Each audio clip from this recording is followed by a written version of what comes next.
清水区の和田島ブロックには1日から水が送られていますが、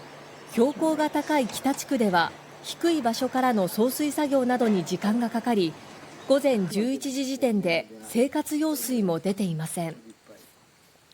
市はこの地区など5カ所に給水拠点を設け、そのうち2カ所では24時間使えるようにしています。飲み水の方はね、ペットボトル2リットルの今、家に70本ぐらいあるんですよ。水さえ出れば別に生活には困らないだけどね。市はこの地区に生活用水が出るようになる時間は未定としていますが、明日までに飲み水として使える見込みだとしています。